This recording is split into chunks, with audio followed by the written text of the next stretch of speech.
Jake Morrison stood in the cargo bay of the Phoenix Dawn and watched the stars through the massive viewing port. The ship moved through space at speeds that would have seemed impossible to his grandfather back on Earth.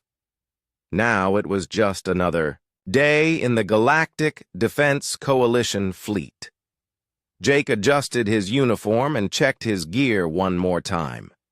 Today, he would meet his new squad. The call came over the ship's communication system. Captain Ray Bennett's voice echoed through the corridors. "Lieutenant Morrison to Briefing Room 7. Your new assignment awaits."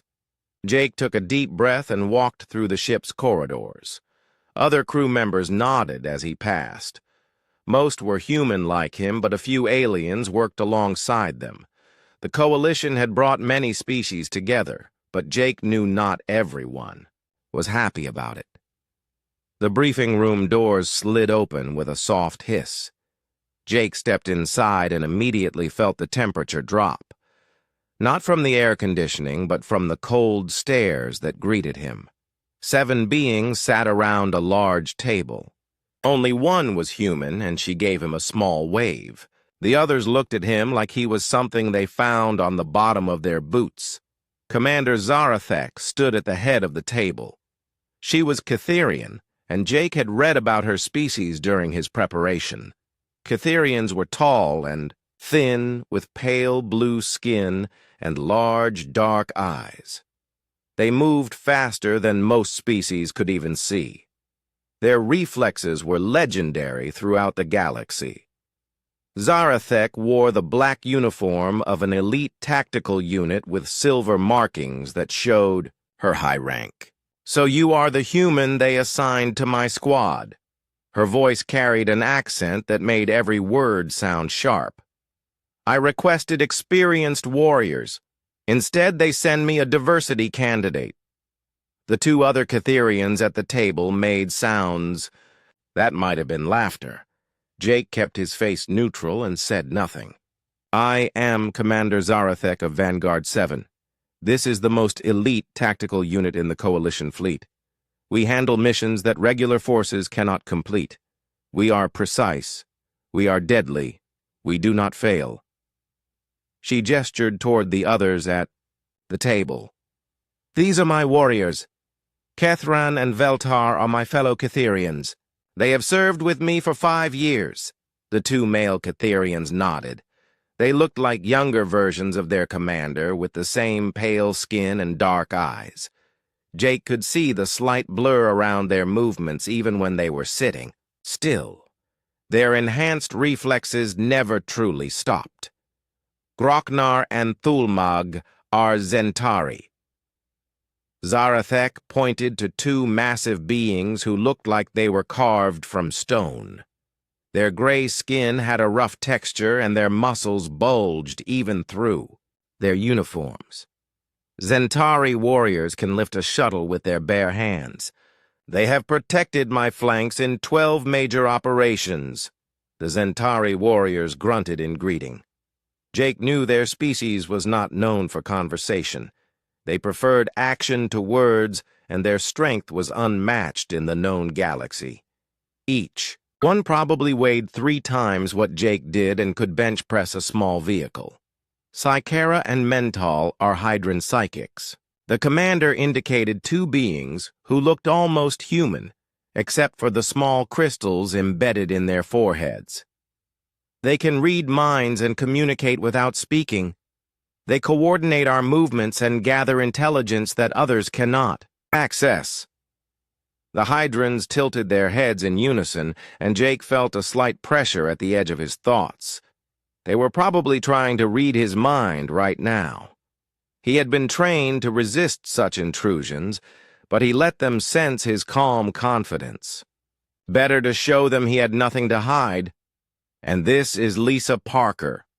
Zarathek's tone became dismissive again. "She handles communications and technical support. She stays on the ship during operations."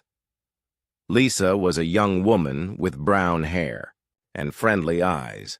She smiled at Jake, and he could see relief in her face. Finally, another human on the team. Now we come to you, Lieutenant Morrison. Your file says you served in Earth's Special Forces before joining the Coalition. It says you have combat experience and tactical training. What it does not say is why they think a human belongs on an elite squad. Zarathek leaned forward and stared at Jake with those large, dark eyes. Jake stood at attention. I volunteered for this assignment, Commander. I believe I can contribute to the team's success. His voice was steady and professional. He had dealt with difficult commanders before. Just a human? Zarathek sneered. The question hung in the air like a weapon. You have no enhanced reflexes like my Catherians. You have no great strength. Like the Zentari, you cannot read minds like the Hydrans. What exactly do you bring to this squad? The other aliens made various sounds of agreement. Jake could feel their doubt and dismissal washing over him. This was exactly what he had expected. Humans were still new to the galactic community. Most aliens only knew them as diplomats and traitors. They had no idea what human soldiers could do. I bring adaptability, Commander. Human tactics and human thinking. Sometimes a different perspective can solve problems that traditional methods cannot handle. Jake kept his answer short and simple. No point in making speeches that would fall on deaf ears. Human tactics. Zarathek repeated the words like they tasted bad. In 3 days we deploy to Series 7. Pirates have taken hostages and built a fortress in the asteroid mining station. We will infiltrate their base and rescue the civilians. This mission requires precision and skill. You will observe and learn. Try not to get in our way. The briefing continued for another hour. Zarathek explained the mission in detail. The pirates had sophisticated defenses, and they had killed 2 previous rescue attempts. The hostages included civilians from multiple species, including humans. The Coalition needed Vanguard 7 to succeed where others had failed. Jake studied the tactical displays and mission parameters. He noticed several potential problems with the proposed plan, but kept his observations to himself. His new commander clearly did not want input from the squad's human member. He would have to prove himself through actions rather than words. When the briefing ended, the squad members filed out without speaking to him. Only Lisa remained behind. She walked over and extended her hand. Welcome to Vanguard 7, Jake. Don't let them get to you. They treat everyone new this way. Her handshake was firm and her smile genuine. Thanks, Lisa. How long have you been with this squad? Jake appreciated having at least one friendly face on the team. 8 months. I came aboard after their last communications specialist was killed in action. They barely spoke to me for the first 6 months. You just have to prove yourself. Once you do that, everything changes. Lisa gathered her data tablets and headed for the door. Jake remained in the briefing room and studied the tactical displays one more time. The mission to Series 7 would be dangerous and complex. His new squad mates expected him to fail, or at least stay out of their way. Commander Zarathek had made her opinion of humans very clear. That was fine with Jake. He had been underestimated before. Sometimes it was an advantage when enemies and allies both expected so little. In 3 days, he would have his chance to show Vanguard 7 what a human soldier could really do. The Phoenix Dawn's training deck buzzed with activity as Vanguard 7 prepared for their mission. Jake arrived early and found the holographic systems already running combat simulations. The deck could create any environment and any enemy through hard light projections that felt completely real. Even the weapons fired actual energy that could stun or injure if safety protocols were disabled. Commander Zarathek stood at the control console reviewing training scenarios. She wore a tight-fitting combat suit that showed off her lean Cytherian build. Her pale blue skin seemed to glow under the artificial lights. When she noticed Jake approaching, she did not look pleased. "You are early human. Good. You can watch. The others train before you embarrass yourself." Her tone carried the same dismissive edge from their first meeting. "Today we test individual combat skills. Each squad member runs the gauntlet course and I evaluate their performance."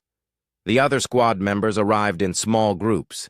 The Cytherians moved with that characteristic blur that made Jake's eyes water if he watched them too closely. The Centauri. Warriors stomped across the deck, making the metal flooring ring with each step. The Hydran psychics glided silently with their crystal foreheads glinting in the light. "Kethran, you are first." Zarathek activated the holographic environment, and suddenly the training deck became a war zone. Burning buildings rose around them, and the sound of weapons fire filled the air. Enemy soldiers appeared at windows and doorways. The course required speed, accuracy, and tactical thinking to complete. Kethran became a blur of motion. His enhanced Cytherian reflexes let him dodge weapons fire that would have killed any normal being.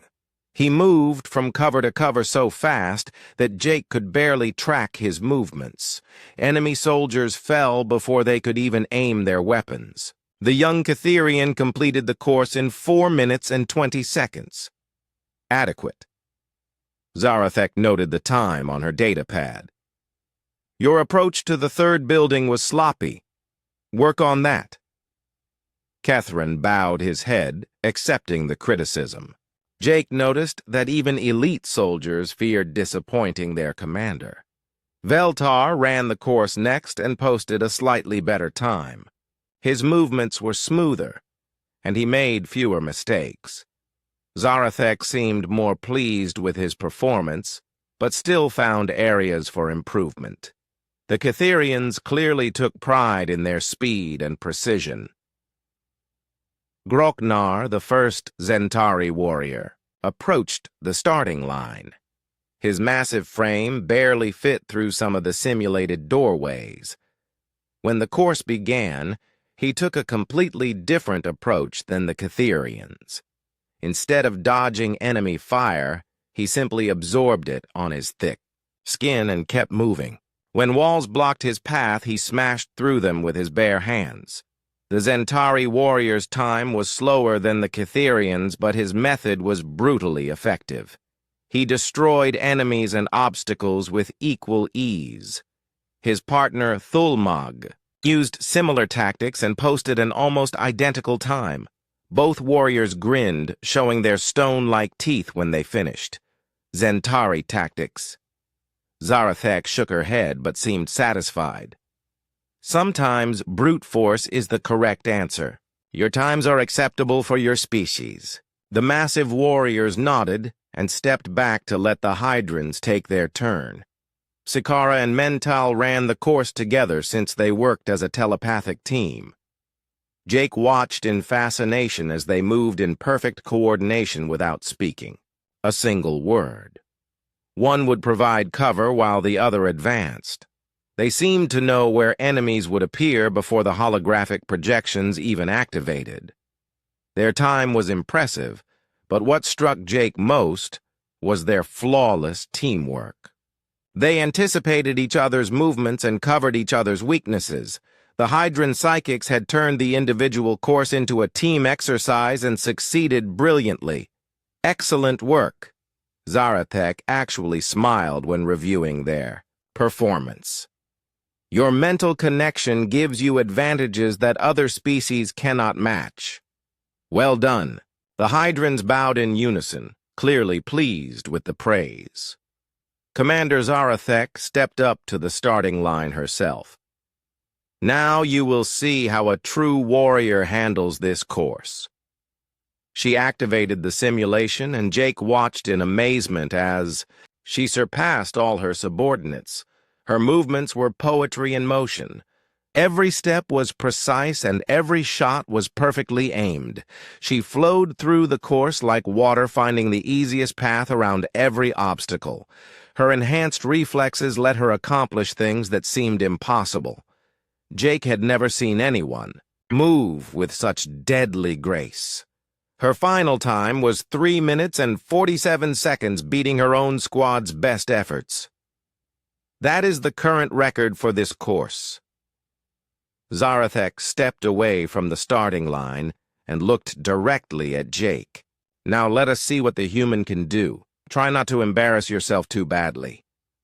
The other squad members gathered around to watch. Jake could see the skepticism in their faces. They expected him to fail spectacularly. Some of them were probably looking forward to it. He walked to the starting line and checked his weapons one final time. Begin when ready. Zarathek activated the holographic environment around him. The burning city materialized, and enemy soldiers took their positions. Jake took a deep breath and studied the course layout for a few seconds before moving. He did not try to match the Catherian's speed or the Zentari strength. Instead, he used his human ability to think and adapt. Where the aliens had followed predictable patterns, Jake found unexpected solutions. He used the environment against itself, turning the enemy's advantages into weaknesses. In the first building, Jake noticed that the holographic enemies followed programmed routines. He used this knowledge to predict their movements and set up ambushes. Instead of engaging them directly, he made them come to him on his terms. When he reached the second building, Jake did something none of the others had attempted. He climbed the outside wall instead of going through the heavily defended entrance. The course designers had never expected anyone to take that approach. From the roof, he had clear shots at enemies who were positioned to defend against ground assault. In the third section, Jake encountered a group of enemies behind heavy cover that had given the other squad members trouble. Instead of trying to outgun them, he used a damaged gas line to create an explosion that cleared the entire area. He turned the environmental hazards into weapons. The final section required crossing an open courtyard under heavy fire. The aliens had used their natural abilities to sprint across or smash through the obstacles. Jake found a maintenance tunnel that let him bypass the entire area and emerge behind the enemy positions. When the simulation ended and the holographic environment faded, Jake stood at the finish line, breathing hard but victorious. The training deck fell silent as Zarathek checked her data pad. Her large, dark eyes widened in surprise. 2 minutes and 54 seconds. Her voice carried a note of disbelief. That cannot be correct. She checked the sensors again, but the results remained the same. Jake had beaten the course record by nearly a full minute. The other squad members stared at him with expressions ranging from shock to suspicion. Kethran and Veltar examined the holographic projectors looking for malfunctions. The Zentari warriors scratched their heads in confusion. The Hydrans tried to probe Jake's mind for signs of deception. "How did you do that?" Zarathek demanded. "Your species has no enhanced abilities. You should not have been able to match our performance, much less exceed it." Jake shrugged and tried to look modest. "I use different tactics, Commander. Sometimes thinking outside the normal patterns can produce better results." He did not mention that he had spotted several flaws in the course design during the briefing sessions. Different tactics. Zarathek repeated his words with obvious skepticism. "You use tricks and gimmicks. This training course is not designed for creative interpretation. It tests combat skills and reflexes. With respect, Commander, the course is designed to simulate real combat situations. In real combat, the enemy does not follow programming patterns. They adapt and change their tactics based on circumstances. Jake kept his voice respectful but firm. Luck. Veltar spoke for the first time since Jake had joined the squad. The human got lucky. Real combat is different from training simulations. The other aliens murmured agreement. They clearly could not accept that a human had outperformed their enhanced abilities through superior tactics. Jake understood their reaction. Their entire identity was built around being the elite warriors of their species. We shall see. Zarathek deactivated the training systems and gathered her equipment. Tomorrow we depart for Series 7, Real Pirates. Will not be fooled by clever tricks. Real combat will show us what you are truly capable of human. The squad dispersed, leaving Jake alone on the training deck. He had accomplished exactly what he intended. He had demonstrated that human tactics could achieve results that alien abilities could not match. But he could see that proving himself would require more than just beating a training course. His new squad mates would need to see him perform under real combat conditions before they would accept him as an equal. The mission to Series 7 would give him that opportunity. Jake just hoped he would survive long enough to prove that humans belonged among the galaxy's elite warriors. The asteroid mining station, Series 7, drifted through space like a metal tumor growing on the side of a massive rock. Jake studied the tactical displays aboard the Phoenix Dawn as they approached their target. The station had been built over decades by mining companies who carved tunnels and chambers deep into the asteroid. Now, pirates controlled those same tunnels and held innocent civilians hostage. 47 confirmed hostages from 6 different species.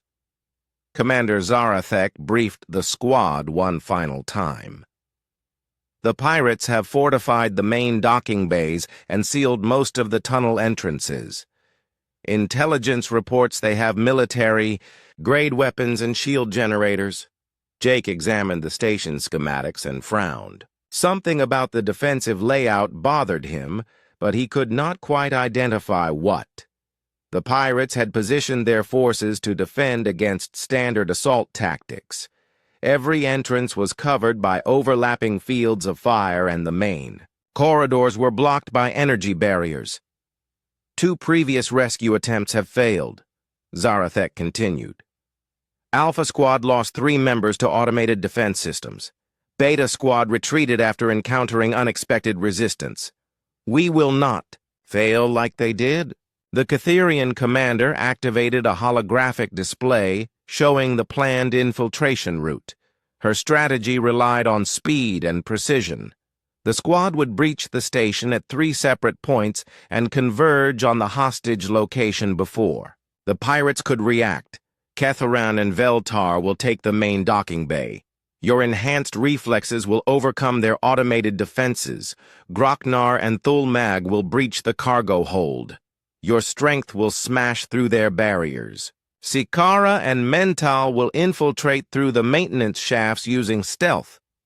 Jake noticed that each team's assigned mission played to their species' natural advantages. The plan looked solid on paper, but real combat rarely followed neat, tactical projections. He raised his hand to speak, but Zarathek continued without acknowledging him. Morrison will remain aboard the Phoenix Dawn with Parker to monitor communications and provide support. This mission requires experienced warriors, not observers. The dismissal in her voice was clear. She still considered him a liability rather than an asset.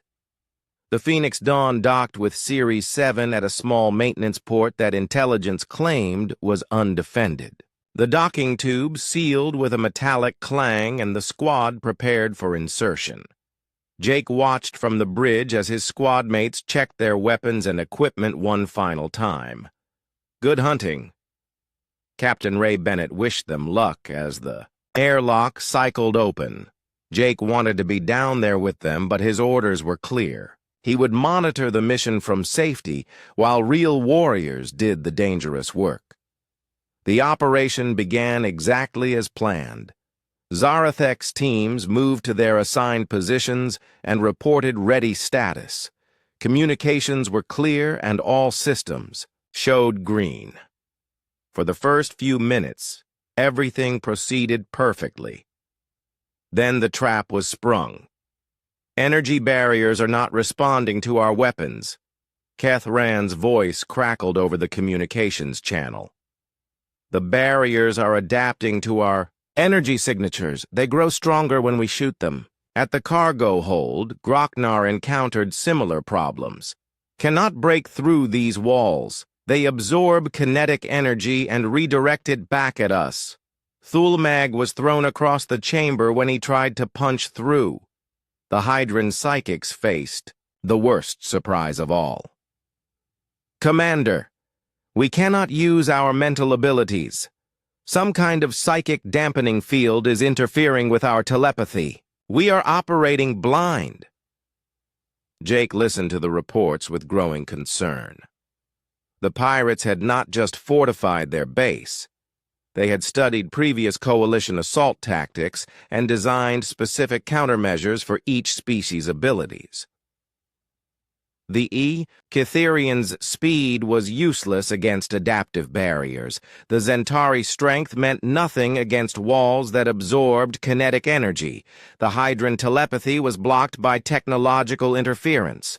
All teams fall back to secondary positions. Zarathek's voice carried frustration and confusion. Regroup and assess the situation. Her perfect plan was falling apart because the enemy had prepared for exactly the kind of assault she had ordered. Commander, this is Parker. Lisa's voice came over the channel from her communications station. I am detecting multiple energy signatures moving toward your positions. The pirates are launching a counterattack. The situation deteriorated rapidly.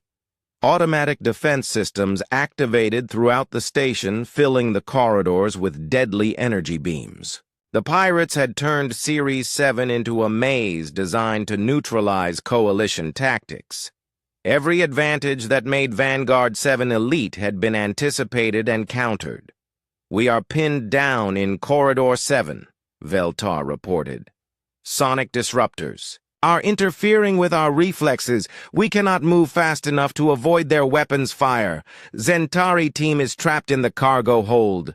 Groknar's transmission was barely audible through static. Energy walls have sealed us in. The barriers are closing in on our position. Jake could not stand by and listen any longer. He grabbed his combat gear and headed for the airlock. Captain. Bennett tried to stop him, but Jake pushed past the older officer. The mission is failing, Captain. I have to help them. Morrison, get back here. Zarathek's voice came over his personal communicator. That is a direct order. You will remain on the ship. With respect, Commander, your orders are getting the squad killed. I am going in. Jake sealed his combat suit and checked his weapons. He had studied the station schematics more carefully than anyone else, and he thought he knew why the mission was failing. The pirates had designed their defenses around known alien capabilities, but they had made one critical error. They had assumed all coalition forces would use the same predictable tactics. They were not prepared for human adaptability and creative thinking. Jake entered Series 7 through a different route than the one assigned to any of the teams. Instead of trying to fight through the main corridors, he found a waste processing conduit that was too small for most species to use. His human flexibility let him crawl through spaces that would have trapped larger beings. He emerged inside the station's power distribution center where he could access the main computer systems. The pirates had focused their attention on the obvious entry points while leaving their infrastructure vulnerable to someone who thought differently about infiltration. Jake did not try to shut down the defensive systems directly. Instead, he began feeding false information into the pirates' sensors. He made their computers think the coalition forces were retreating while actually redirecting power away from the areas where his squad mates were trapped. Energy barriers in Corridor 7 are fluctuating, Kethran reported with surprise in his voice. The sonic disruptors have stopped working. Cargo hold barriers are weakening. Grocknar sounded confused, but hopeful. We can break through now. Jake smiled as he worked at the computer terminal. The pirates had built perfect defenses against alien abilities, but they had not considered that someone might attack their control systems from within. He began uploading a virus that would systematically disable their countermeasures. "This is Morrison." He finally responded to the increasingly frantic calls from his commander. "I am inside the station and neutralizing their defensive grid. Prepare to advance on the hostage location." Morrison: "How did you get inside the station?" Zarathek demanded. "All entry points were sealed or defended." "I found a different way in, Commander. The pirates prepared for coalition tactics, but they did not prepare for human tactics." Jake finished uploading his virus and moved toward the main computer core. "Their defenses are designed to stop known methods of attack." He could hear weapons fire over the communications channel as his squad mates began advancing again. With their natural abilities restored, they quickly overcame the pirates' remaining defenses. But Jake knew the hardest part was still ahead. The hostage location was in the station's central core, where the pirates had concentrated their best fighters and most sophisticated weapons. The rescue would require perfect timing and coordination between all squad members. More importantly, it would require them to trust human tactics instead of relying on their own species' traditional methods. "All teams converge on Central Core," Zarathek ordered. "Hostage extraction is priority 1. Jake reached the core area first by crawling through maintenance tunnels that connected to the station's environmental systems. He could see the hostages through security monitors. They were being held in a large chamber surrounded by armed pirates. Explosive devices were positioned around the room ready to detonate if rescue was attempted. "Commander, I have eyes on the hostages," Jake transmitted. Tactical data to the squad. 47 civilians confirmed alive. 26 armed pirates guarding them. Multiple explosive devices rigged to motion sensors. "Morrison, get out of there!" Zarathek's voice carried genuine concern. "Wait for the rest of the squad before attempting rescue." But Jake could see something in the security feeds that made waiting impossible. The pirates were growing nervous as coalition forces advanced through the station. Their leader was arguing with his subordinates and gesturing toward the explosive devices. They were preparing to kill the hostages rather than let them be rescued. "Negative. Commander, the situation is deteriorating rapidly. If we wait, the hostages will be executed." Jake checked his weapons and prepared. Jake Morrison moved through the maintenance tunnels of Series 7 like a ghost. His human flexibility allowed him to navigate spaces that would have trapped his alien squad mates. He reached the central core area just as the pirate leader began shouting orders to his subordinates. Through the security feeds, Jake could see the man's face twisted with rage and desperation. "If those coalition dogs get close to this chamber, we kill all the hostages." The pirate leader waved his weapon at the cowering civilians. "No one leaves here alive unless we get safe passage off this station." Jake studied the chamber layout through multiple camera angles. 26 heavily armed pirates surrounded 47. Hostages from 6 different species. The civilians sat in the center of the room with explosive devices positioned around them. Motion sensors would trigger the bombs if anyone tried a direct rescue. But Jake was not planning a direct rescue. Humans did not win fights by being stronger or faster than their enemies. They won by being smarter and more adaptable. He began implementing a plan that would turn the pirates' own defenses against them. First, he accessed the station's environmental controls and began adjusting the atmospheric mixture in the central chamber. He increased the carbon dioxide levels gradually so the pirates would not notice immediately. Higher CO2 levels would make them drowsy and slow their reaction times without causing permanent harm. Next, he hacked into the pirates' communication network and began feeding them false information about coalition force positions. He made their sensors show Catherian warriors approaching from the east while Zentari fighters massed at the western entrance. The pirates repositioned their defenses to meet threats that did not exist. "Boss, we got movement in Corridor 12, one pirate reported to his leader. "Looks like those fast blue ones are trying to flank us." "Move 6 men to cover that corridor," the leader snapped. "And watch out for those big rock creatures. They can punch through blast doors." Jake smiled as he watched the pirates divide their forces to meet imaginary threats. While they focused on the corridors, he accessed the chamber's lighting controls. He began flickering the lights in specific patterns that would create confusion and make accurate shooting difficult. "What's wrong with the lights?" a nervous pirate asked as the illumination strobed irregularly. "Probably damage from the fighting." The leader was getting more agitated by the minute. "Everyone stay alert. Something feels wrong about this whole situation." Jake agreed that something was wrong, but not in the way the pirate leader thought. He activated the next phase of his plan by accessing the station's artificial gravity generators. He began creating localized gravity fluctuations in different parts of the chamber. Pirates found their weapons suddenly becoming heavier or lighter without warning. "My rifle just got twice as heavy," one confused pirate complained. "Mine feels like it weighs nothing." Another pirate waved his weapon uncertainly. The gravity fluctuations were subtle, but they disrupted the pirates' ability to aim accurately.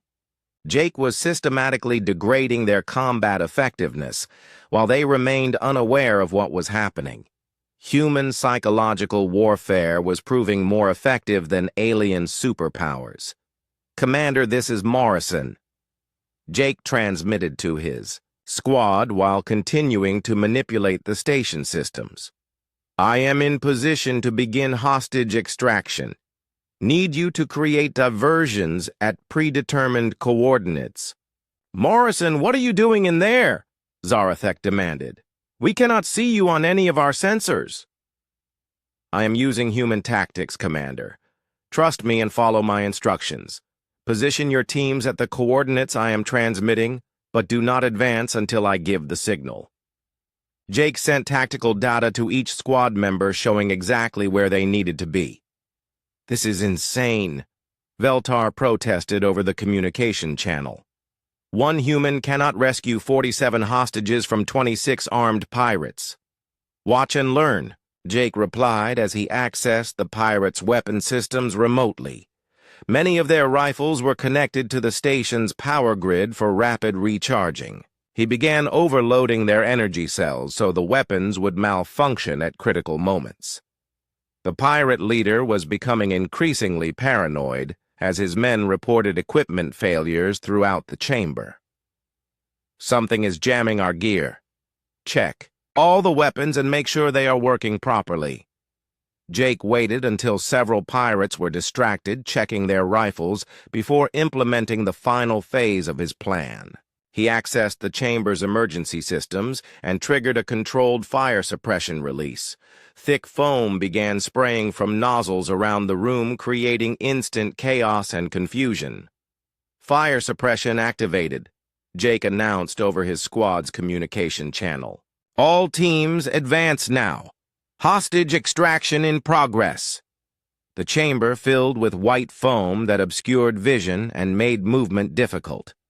The pirates stumbled around blindly, trying to maintain control of their prisoners.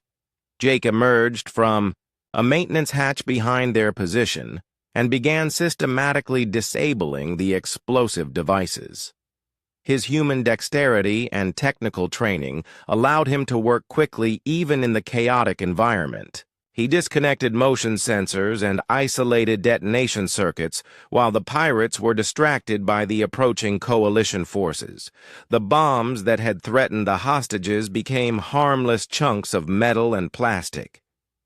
"The explosives are neutralized," Jake reported as he moved toward the hostages. "All civilians stay down and remain calm. Rescue is in progress."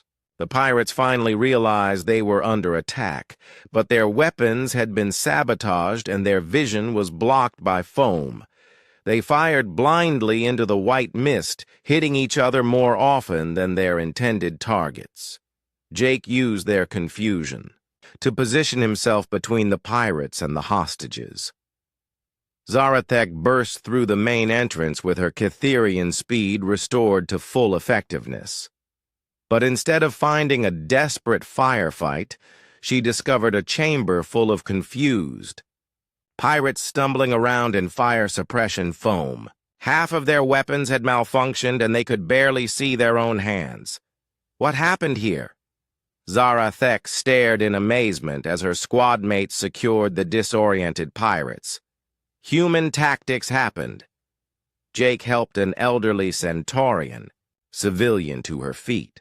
Sometimes the best way to win a fight is to make sure your enemy cannot fight effectively. Groknar and Thulmag stomped into the chamber expecting fierce resistance. Instead, they found pirates who offered little opposition. "Where is the battle?" Groknar asked in confusion. "The battle was won before you arrived," Jake gestured to the captured pirates who were being restrained by Sikara and Mental. "I neutralized their ability to fight rather than trying to outfight them directly." The Hydran psychics had regained their telepathic abilities once Jake disabled the psychic dampening fields. They quickly identified which pirates were leaders and which were followers. The criminal organization that had terrorized Series 7 was falling apart as coalition forces secured the station. "All hostages are safe," Lisa Parker reported from her position aboard the Phoenix Dawn. "Medical teams are standing by to treat any injuries." Jake did a quick count of the rescued civilians and confirmed that all 47 were accounted for. The mission that had seemed impossible just hours before was now complete. Every hostage had been rescued alive, and most of the pirates had been captured rather than killed. "Morrison, how did you accomplish this?" Zarathek approached him as the last prisoners were led away. "You were outnumbered 26-1 in a fortified position." "I changed the rules of engagement, Commander. Instead of fighting on their terms, I made them fight on mine. I used their own systems against them and degraded their effectiveness until they could not resist rescue attempts." Jake checked his equipment as he prepared to leave the chamber. "But you had no enhanced reflexes, no great strength, no telepathic abilities. How did you overcome so many enemies without superhuman powers?" The Cytherian commander seemed genuinely puzzled by what she had witnessed. Jake smiled and gestured toward the foam-covered chamber where his squad mates were finishing their cleanup operations. "I used human adaptability and creative thinking. Sometimes those are more powerful than any physical enhancement." Veltar shook his head in disbelief. "The human fought an entire battle without firing a shot. He defeated armed enemies using environmental controls and The Phoenix Dawn's conference room had never felt so different to Jake Morrison. 3 weeks had passed since the successful rescue at Series 7, and everything had changed. Where once he sat alone at the end of the table, now his squad mates included him in their discussions. Commander Zarathek no longer spoke to him with dismissive coldness, but with genuine respect. "Our next assignment comes directly from Coalition High Command." Zarathek activated the holographic display showing their new target. The hegemony has established a forward base on Kepler Station. Intelligence reports they are using it to coordinate attacks on civilian shipping lanes. Jake studied the tactical information with interest. The hegemony was a militaristic alliance that opposed the coalition's expansion into their territory. Their soldiers were well trained, and their technology was comparable to coalition equipment. This would not be another pirate raid, but a real military operation. Kepler Station was built inside a massive space dock facility. Zarathek continued her briefing. The hegemony has converted it into a fortress with multiple layers of defense. Previous reconnaissance missions have identified heavy weapon emplacements and patrol fleets. Catherine leaned forward to examine the display more closely. Commander, this target is much more heavily defended than Series 7. How many coalition ships will support our assault? None.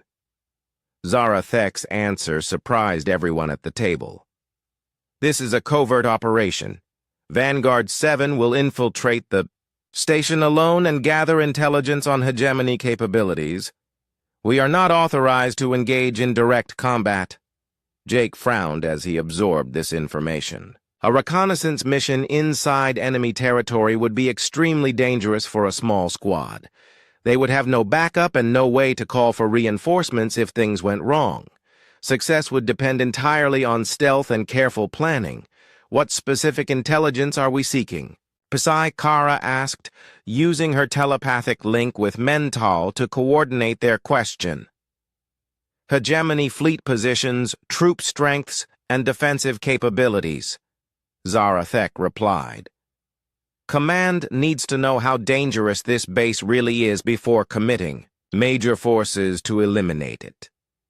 Groknar scratched his rocky chin thoughtfully. How do we get inside without being detected?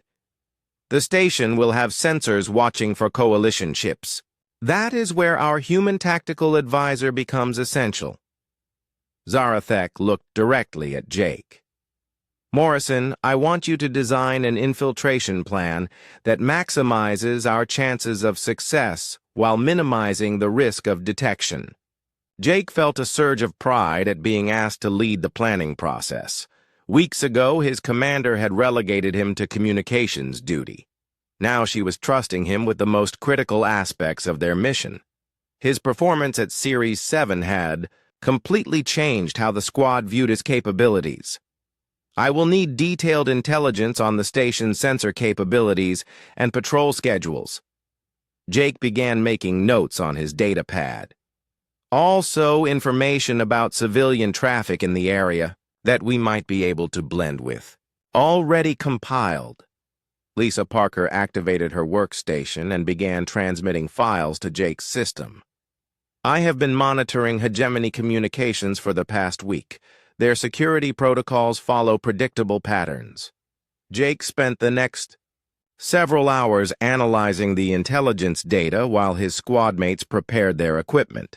He identified several potential approaches to the station, but each one carried significant risks. The hegemony had learned from coalition tactics and designed their defenses accordingly. The breakthrough came when Jake noticed something unusual in the civilian shipping schedules. A freight convoy was scheduled to dock at Kepler Station in 2 days, carrying supplies for the hegemony garrison. The convoy included ships from neutral systems that regularly traded with both sides of the conflict. We infiltrate using the freight convoy as cover. Jake presented his plan to the assembled squad. One of the neutral freighters will experience engine trouble and request emergency docking. We will be aboard that ship as passengers seeking transport to neutral territory. Zarathek studied the proposal carefully. The hegemony will scan any ship that docks at their station. How do we avoid detection during inspection procedures? We use false identities and forged documents. Jake activated a holographic display showing the cover identities he had created. I will be a human trader looking for new markets. The rest of you will be my business partners from various neutral worlds. Veltar looked skeptical. What if they perform detailed scans? Our coalition equipment will be detected immediately. We leave the coalition equipment behind. Jake's answer shocked his squad mates. We go in with civilian gear and improvise once we are inside the station. The mission requires stealth, not firepower. The idea of infiltrating an enemy stronghold without weapons or enhanced equipment went against everything the squad had been trained to do. They were elite warriors who relied on superior technology and natural abilities to overcome their enemies. Jake was asking them to trust human methods of deception and improvisation. This plan requires us to be helpless inside enemy territory, Thulmag protested. What happens if our covers are blown and we have no way to fight back? Then we use the same tactics that worked at Series 7. Jake replied confidently. We turn their own systems against them and create opportunities for escape. Sometimes being underestimated is an advantage. Zarathek considered the proposal for several minutes before nodding her approval. Morrison's unconventional approach succeeded at Series 7 when conventional tactics failed. We will attempt this infiltration using human methods. 2 days later, Jake found himself aboard a cramped, neutral freighter approaching Kepler Station. His squad mates had transformed themselves using cosmetic alterations and civilian clothing. Zarathek looked like a Catherian merchant trader. The Zentari warriors appeared to be construction workers. The Hydrans had disguised their telepathic crystals and posed as technical consultants. Neutral freighter Bright Star, requesting emergency. Docking. The ship's captain transmitted to station control. We have engine problems and need immediate repairs. Permission granted, Bright Star. Proceed to Docking Bay 7 for inspection and quarantine. The hegemony controller's voice carried the bored tone of routine bureaucracy. Jake felt his heart rate increase as they approached the massive station. Kepler Station was even more impressive in person than it had appeared in the intelligence photos. The facility could house dozens of warships and thousands of personnel. Getting inside would be the easy part. Getting back out with useful intelligence would be much harder. The inspection team that boarded their freighter was thorough but not suspicious. Jake and his squad mates presented their forged documents and answered routine questions about their business activities. The hegemony officials seemed more interested in processing paperwork than investigating potential threats. Welcome to Kepler Station.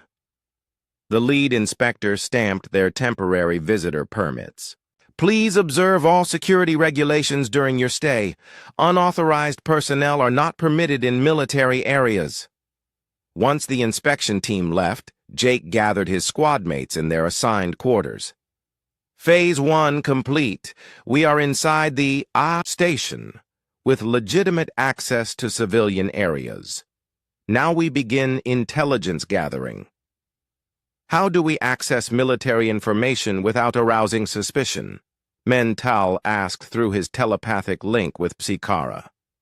We do not access it directly, Jake explained his approach. We observe and listen. Military personnel talk to each other in bars and restaurants. They complain about duty schedules and equipment problems. We gather intelligence through casual conversation and indirect observation. The next 3 days were a masterclass in human intelligence gathering techniques. Jake taught his squad mates how to blend into crowds and strike up conversations with off-duty soldiers. They learned to ask innocent questions that revealed important information. They discovered how to piece together fragments of overheard conversations into complete tactical pictures. Zarathek proved surprisingly adept at playing the role of a chatty merchant interested in local business opportunities. She learned about supply shortages and personnel rotations from hegemony quartermasters who were happy to complain about their jobs. Her natural Catherian charm made people want to talk to her. The Zentari warriors found work as temporary laborers in the station's maintenance section. Their great strength was welcomed by supervisors who needed heavy equipment moved. While they worked, they observed defensive positions and security protocols that would have been impossible to detect from outside the station. Psikara and Mental used their technical knowledge to offer consulting services to hegemony engineers struggling with computer problems. While fixing routine system glitches, they gained access to network architectures and communication protocols that revealed the station's complete organizational structure. Jake coordinated the intelligence-gathering operation while maintaining his cover as a trader seeking new business contacts. He identified key personnel and mapped out the station's command hierarchy. Most importantly, he discovered the location of the central communications hub where all intelligence could be transmitted to coalition forces. "We have gathered enough information to complete our mission," Jake announced during their final planning meeting.